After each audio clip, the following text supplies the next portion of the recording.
I'm 63 years old, and last year, I found out my daughter got married.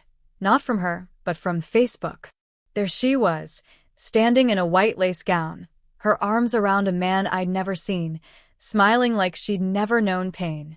Around her stood his parents, his siblings, her bridesmaids, all glowing with joy. Everyone was there, except me, her mother. And the cruelest part? The wedding happened inside the same house I gave her, the one her father built with his own hands before he died. The next morning, I sold that house quietly, completely, and then I walked away. Now, every year on her anniversary, she sends me messages I never answer. Before diving into the story, comment where you're watching from, and don't forget to subscribe so you won't miss the latest stories. My name is Margaret Turner, and this is the story of how a mother's love turned to silence. When you reach my age, you think you've seen every shade of heartbreak. I'd lost my husband, my parents, even a few close friends. But nothing hurts like realizing your only child no longer sees you as part of her world. Emily Turner was my everything. After my husband, Jack, passed away 10 years ago, it was just the two of us in that quiet house in Ohio. I used to make her pancakes every Sunday morning, and we'd sit by the kitchen window watching the neighborhood wake up. I remember her telling me once, "Mom, when I get married, you'll sit right beside me in the front row." Those words used to comfort me. They became my promise. When Emily turned 26, she started pulling away. She said I was too protective, that she needed space. I told her she could always come home no matter what. She did, but not for long. She met a man online, Ryan Bennett, and within a few months, she was spending all her weekends with him. I never met him, not once. Whenever I asked, she said, "He's just busy, Mom. We'll plan something soon." I didn't push. I didn't want to be the overbearing mother. So when she asked to move out, I gave her the biggest gift I could, our family home. The same house her father had built brick by brick. It had his initials carved in the foundation and my rose garden in the backyard. Every corner held our memories. She promised to keep it exactly the same. But promises, as I've learned, are fragile things. That Sunday morning when everything changed, I remember the smell of cinnamon coffee filling my kitchen. I'd just sat down with my laptop to check Facebook, like I did most mornings. The first post on my feed was a photo tagged Ryan Bennett and Emily Turner. I smiled, finally, maybe an engagement photo. But when I clicked it, my breath caught. It wasn't an engagement photo. It was a wedding. There she stood, glowing, holding a bouquet of white roses. The caption read, "Forever starts today, red heart hashtag Mrs. Bennett." My mug slipped from my hand and shattered on the floor. Coffee spread across the tiles, but I couldn't move. I just stared at the screen, my heart pounding in my ears. Every photo felt like a knife twist. There she was, dancing, laughing, cutting a cake, hugging his mother. And in one photo, the one that broke me, she was standing on our old porch, the same one where I taught her to ride a bike, the same porch where her father had kissed her forehead before his last hospital trip. I wasn't there. Not even invited. Not even mentioned. Hundreds of people had liked and commented, "So beautiful. Congratulations. Perfect couple." But no one knew that the woman who gave her life was sitting alone, reading every word with shaking hands. For a few long minutes, I couldn't cry. I couldn't even think. I just sat there, frozen in disbelief. And then, like a wave, the truth hit me. She didn't forget to tell me. She chose not to tell me. That was the part that cut the deepest. You can't forget your mother when you're planning a wedding. You have to decide not to invite her. I dialed her number with trembling fingers. It rang once, twice, then voicemail. "Hey, honey," I said, my voice breaking. "I saw the pictures. You looked beautiful. I wish you'd told me. Congratulations, sweetheart." That night, I waited for a reply. Hours passed. My phone finally buzzed at 11:42 p.m. It was a text. "Mom, please don't make this about you. It was a small ceremony. We didn't want drama. Hope you understand." Hope I understand. I sat there rereading that line until my eyes blurred with tears. I gave her everything, my years, my savings, my home, and I was the drama. That night, as I lay in bed, something inside me changed. Grief turned into clarity. Love turned into resolve. If my daughter wanted distance, I'd give her distance. But she would also learn what it feels like to lose something that was never hers to begin with. People always tell you that motherhood is forever. That no matter how old your child gets, a mother's heart never stops beating for them. And that's true, but no one ever tells you what it feels like when that love starts feeling one-sided. When you're the only one calling, texting, checking in while your child moves on like you're just a chapter they've already finished reading. Emily wasn't always distant. When she was little, she used to follow me everywhere, into the kitchen, the garden, even to the grocery store. She'd hold my hand and tell everyone, "This is my best friend, my mom." Those were the golden years. Her laughter filled every corner of our home. Her father used to say, "Maggie, this girl's got your heart." When Jack passed away after his heart attack, Emily was 16. I remember standing in our living room after the funeral, both of us dressed in black, both of us broken in silence. I had no idea how to comfort her, so I held her, and she cried into my shoulder until she fell asleep. That night, I promised myself I'd be both her mother and father. For years, we were inseparable. I helped her through college applications, heartbreaks, and every small success. She called me before every exam, after every bad date, during every lonely night in her dorm room. I was her anchor, and I loved it. She was my reason to keep going. But after college, something shifted. She started making new friends, new priorities. She stopped calling daily. Weeks would pass between visits. Whenever I'd ask when she was coming home, she'd say, "Soon, Mom. I've just been busy." I told myself it was normal, that kids grow up. But deep down, I could feel her slipping away. When she met Ryan Bennett, I tried to be supportive. I remember the first time she mentioned him. Her face lit up like I hadn't seen in years. "He's funny, Mom. He listens to me." I smiled and said, "That's wonderful, sweetheart. Bring him by sometime." She never did. The first Christmas after she met Ryan, she canceled dinner with me. Said she was going to his family's cabin instead. I spent the evening making her favorite pecan pie, just in case she'd change her mind. She didn't. That night, I sat alone at the table, one plate too many, one seat too empty. I kept making excuses for her.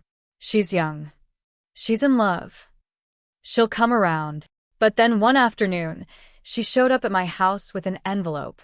"Mom," she said softly, "I've been thinking, I want to move out." My heart sank. "Move out? Why?" She smiled nervously. "I just want my own space. Ryan and I are planning something serious, and I think it's time." I wanted to tell her I wasn't ready, that the thought of waking up in an empty house terrified me. But the look in her eyes, that excitement, that independence, it reminded me of myself when I was young. So I nodded. "Then take the house," I said. She froze. "What?" "This house. Your father built it for us. It should stay in the family. You can live here, make new memories." She hugged me tight, tears in her eyes. "Mom, you're amazing." I smiled. "Just promise me you'll visit." She promised. But she didn't. Months passed. I'd call. She wouldn't pick up. When she did, she was always too busy. Sometimes I'd drive by the old house just to see if the lights were on.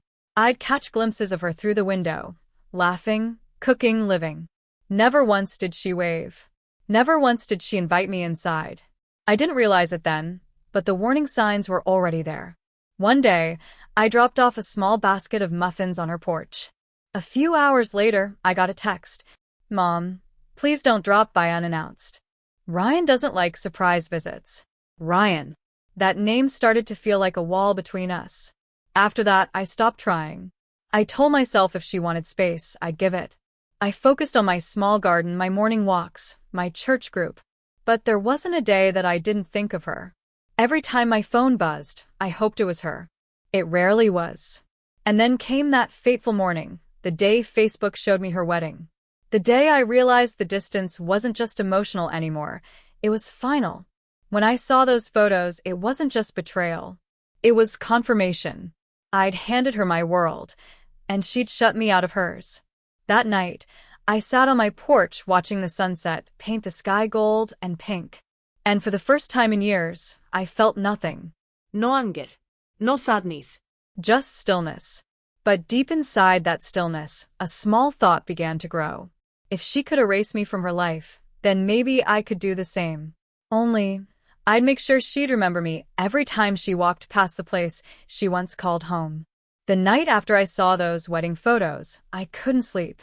Every time I closed my eyes, I saw her, Emily, smiling under that arch of white roses, her hand tucked into his. The image replayed like a cruel movie on a loop. I tried to tell myself it wasn't personal, that maybe she had a reason, maybe she thought I wouldn't approve, maybe it was just poor timing. But deep down, I knew. You don't accidentally forget to invite your mother to your wedding. You choose not to. By morning, the shock had settled into something heavier, a kind of hollow quiet that echoed through the house. My house. The one she had lived in her entire life, the one her father had bled and sweated for. I sat at the kitchen table, staring at the old family photos hanging on the wall. There was one picture of Emily at age 5, holding her dad's hand while he fixed the mailbox. Her tiny face was smudged with dirt, her hair a wild mess, and she was laughing so hard you could almost hear it through the photo. And now that same girl had looked at that same house and decided to keep me out. Around noon, I drove to the old place. I don't know what I expected. Maybe to see her car, maybe to hear her voice. But when I pulled up, there was a "just married" sign hanging on the porch railing. The porch her father built. I sat in the car for a long time, gripping the steering wheel, trying not to cry. The curtains were open, and through the window, I could see movement. Emily walked by, carrying a tray of food. Then Ryan appeared, laughing, his hand brushing hers. They looked so comfortable, so at peace. My stomach turned. It wasn't jealousy. It was something else, the realization that I had been replaced. She wasn't my little girl anymore. She was someone else's wife, someone else's daughter now. I was about to drive away when I noticed something that twisted the knife even deeper.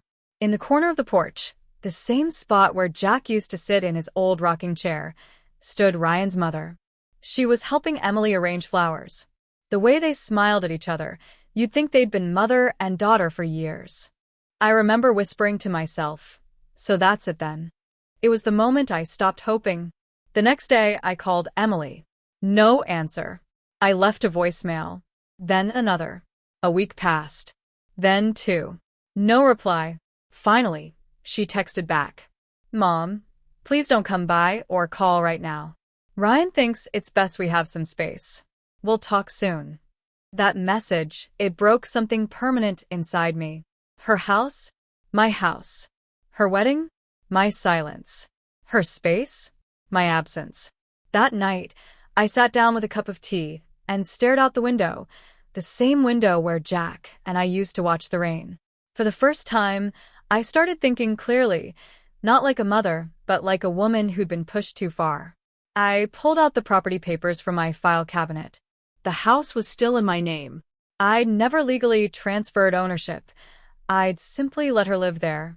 Maybe deep down I'd known something like this would happen. For hours, I sat there running my finger along the edge of the papers, listening to the rain tap the windows. Every drop felt like a heartbeat, slow and steady, pushing me toward a decision.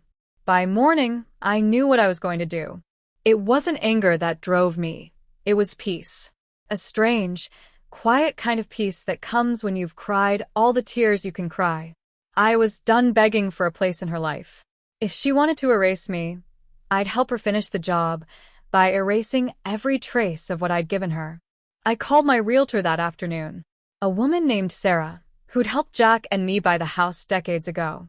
She was surprised to hear from me. Margaret, are you finally selling? She asked, half joking. Yes, I said calmly. Effective immediately. She hesitated. But isn't that the house your daughter lives in? I paused for just a second before replying. It was. Sarah didn't ask questions. Within 48 hours, she had a buyer lined up, an older couple looking to move closer to their grandkids. Cash deal. Quick close. The morning we signed the papers, I stood outside the real estate office staring at my reflection in the glass door.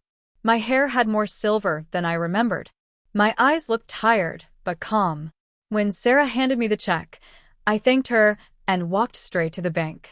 The teller asked, "Do you want to deposit this into your usual account?" I smiled softly. No, dear. I'm closing that account. Because I wasn't just leaving the house behind. I was leaving everything, my address, my phone number, even the town itself. That night, I packed a single suitcase. I left the rest, the furniture, the old dishes, the photo frames. I wanted her to walk into that empty house and feel the same emptiness I had felt when I saw those wedding photos. When I closed the door for the last time, I whispered, "Goodbye, Jack. I hope you'd understand." And then, without looking back, I drove away. 2 weeks passed before the call came. I was staying in a small coastal town, quiet, far away from the noise and memories. The air smelled like salt and pine, and at night, the sound of the waves lulled me to sleep. I rented a tiny one-bedroom cottage with chipped paint and uneven floors. It was nothing fancy, but it was mine, and most importantly, it was peaceful. One morning, while sipping my coffee, my phone buzzed with an unknown number. For a moment, I thought of ignoring it, but something told me to answer. "Mom," it was Emily. Her voice cracked on that single word. For a moment, I didn't say anything. I wanted her to feel that silence, the weight of everything she'd ignored. "Emily," I said finally, calm and slow. "Mom, what did you do?" I just got home, and there are people here. Movers. They said the house has been sold." Her breathing was frantic. I could hear Ryan in the background, trying to calm her down. I took a long sip of my coffee before answering. "Yes," I said. "It was my house. I sold it." What? You can't do that. That was our home. Dad built that house." Her voice was shaking now, part anger, part disbelief. "No, dear," I said softly. "Your father and I built that house. And we left it to you, until you decided to leave us out of your life." There was a pause. I could almost hear her trying to find words. "Mom, I was going to call. Things were crazy, and—" "2 months, Emily," I interrupted quietly. 2 months, and not a single word. Not a call. Not a text. But you had time for wedding photos. For dinner parties. For your new family. She went silent. I could hear her sniffle. "Mom, I didn't mean to hurt you. Please, I didn't." "I know," I said. "You didn't mean to. But you did." There was a sound of her sobbing softly now. "Where am I supposed to go, Mom? Where do we live?" I closed my eyes for a moment, fighting back the tears that threatened to fall. "That's up to you, sweetheart. You're married now. Start fresh. Just like I am." And then, before she could say another word, I hung up. I sat there for a long time, staring at the sea. My hands trembled, not from guilt, but from release. For the first time in years, I felt free, like I had finally stepped out of the shadows of motherhood and into myself again. Later that week, I received a letter. It was forwarded from my old address, written in Emily's handwriting. The envelope was tear-stained. Inside was a short note. "Mom, I know I hurt you, but I didn't think you'd ever leave. You were always there, every birthday, every heartbreak, every mistake. I thought I had time to make it right. I was wrong. I'm sorry. Love, Emily." I folded the letter neatly and placed it inside my journal. There was a time I would have rushed back to her, wrapped her in my arms, told her it was okay. But that time had passed. Sometimes, love has to end before respect can begin. A few days later, I drove past the old neighborhood one last time. I parked a block away and watched from a distance as a moving truck pulled away from my old house, now someone else's home. Emily stood by the curb, her head resting on Ryan's shoulder, eyes red from crying. I stayed in the car, hidden behind the tinted window. She looked smaller somehow, not the confident bride from the photos, but the little girl who once held her father's hand while fixing the mailbox. For a fleeting second, I almost stepped out. Almost. But then I remembered that porch, the laughter between her and Ryan's mother, the way she'd shut me out of her life. And I whispered under my breath, "Now you know how it feels, sweetheart." The wind carried the sound away, and I drove off, leaving the past where it belonged, behind me. That night, I sat by the ocean, the moonlight painting silver streaks across the water. I took out the letter again and tore it into small pieces, letting the wind scatter them into the waves. I didn't do it out of hate. I did it to let go. Because revenge isn't always loud or cruel. Sometimes it's quiet, like a mother finally choosing herself after a lifetime of choosing everyone else. It's been 3 years since that day. Sometimes, when I walk along the shoreline in the evenings, I think about how strange life can be, how the people you love most can turn into strangers overnight, and how healing often begins in the silence they leave behind. I never moved back. I stayed here, in this little coastal town, where the gulls cry at dawn and the sunsets burn gold against the waves. My days are simple now: a morning walk, a cup of coffee at the corner cafe, and a quiet hour reading by the sea. It's not the life I imagined at 63, but it's the life that saved me. After I sold a house, I used the money to buy this cottage and start a small antique store downtown. I named it Second Chances. Fitting, isn't it? People come in, browsing through old picture frames, dusty clocks, and vintage books, all things with stories left behind. I tell them, everything deserves a second chance, even people. They smile. They don't know that I'm talking about myself. Every now and then, I see Emily's name pop up on my phone. Missed calls, unread messages, a few emails that always start the same way. "Mom, please can we talk?" But I never answer. Not out of anger, that burned away long ago, but because sometimes distance is the only thing that teaches people the value of closeness. A few months ago, I got a letter, not from Emily this time, but from her husband, Ryan. It was short and sincere. "Mrs. Carter, I don't expect forgiveness. But I wanted you to know that Emily hasn't been the same since you left. She's learned her lesson the hard way. She's been volunteering at a retirement home every week, says it makes her feel closer to you. I thought you should know." I sat with that letter for hours. Part of me wanted to write back, to tell her that I was proud of her. But another part, the part that had been ignored, dismissed, and forgotten, told me to wait, to let her come to me when she truly understood what she'd lost. And so I did what I always do. I wrote my feelings down in my journal instead of sending them into the world. That night, I wrote, "Forgiveness doesn't mean going back. It means wishing them peace, from far enough away that they can find it on their own." It was freeing, because for the first time in my life, I wasn't someone's mother, someone's wife, or someone's afterthought. I was just Margaret Carter, a woman who had lost, learned, and lived again. Then, one evening, as I was closing up my shop, I saw her. Emily. She was standing across the street, holding a small bouquet of white roses, her eyes fixed on me through the window. She looked older, tired, but softer. For a moment, everything around us stopped. The street noise faded. The world felt small again, just a mother and daughter separated by choices that couldn't be undone. I didn't move. Neither did she. After a minute, she placed the roses down on the bench outside the store and walked away. No words, no drama, just understanding. When she disappeared around the corner, I stepped outside, picked up the roses, and held them close. There was a small card attached that said, "I finally understand, Mom. I'm sorry it took me so long." I smiled, not through tears, but through peace. Because sometimes, revenge isn't about watching someone suffer. It's about watching them grow into the person they should have been all along. And in that moment, I knew my revenge had done exactly what it needed to. It gave her the wake-up call she needed, and gave me the peace I'd been searching for. Now, every morning, I place one of those roses by the window of my shop. Not as a reminder of what I lost, but of what I found. Freedom, self-respect, And peace.